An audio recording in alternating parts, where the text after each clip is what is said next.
Well, it was senior night at Tempe High School as the Buffaloes looked to defend their home against the playoff hopeful Marcos de Niza High School Padres. They hoped to see a big game out of this guy, quarterback number 12, Nathan Clayton. But at first, it was the defense for Tempe High that put points on the board with a safety early on in the game. In fact, the Tempe defense was effective for basically the entire game, handling a Marcos offense that has struggled all season. Marcos de Niza saw their first big play with a touchdown catch by number 3 Keandre Greer late in the first quarter. However, Tempe had a grip on the game due to some nice plays by Clayton, such as this flea flicker pass to give them a late first half touchdown. It was the Padres with a 20-16 lead at the half, but it felt like Clayton and the Buffalo offense were turning a corner. However, disaster struck where Clayton took a hard hit to the head and was carried to the sideline, eventually having to be taken away by ambulance. Our thoughts are with him and his family. We will have updates as soon as possible.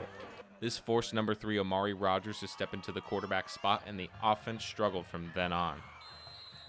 The Padre defense took advantage of Rogers and his inexperience. They barely allowed a first down for the remainder of the game. This also allowed their offense to take advantage with the good field position, scoring an insurance touchdown in the fourth quarter, the only points of the second half, making the final score Marcos de Niza 27, Tempe High 16. Marcos de Niza coach Paul Morrow had this to say about the win on the road to secure a playoff spot. They did a great job tonight of stepping up and playing hard the whole time. So off to the playoffs we go, and hopefully we can have a good game next week.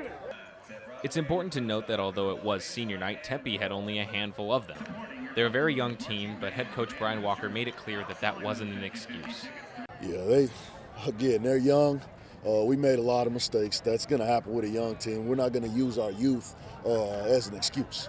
You know, what we're going to do is give them a couple weeks off, and we're going to start getting back on the grind and getting better. The Buffaloes finished the season a disappointing 1-9, while Marcos de Niza marches on to the playoffs despite a 5-5 record to play Cactus Shadows next week. For Cronkite Sports, I'm Brian Brindley reporting.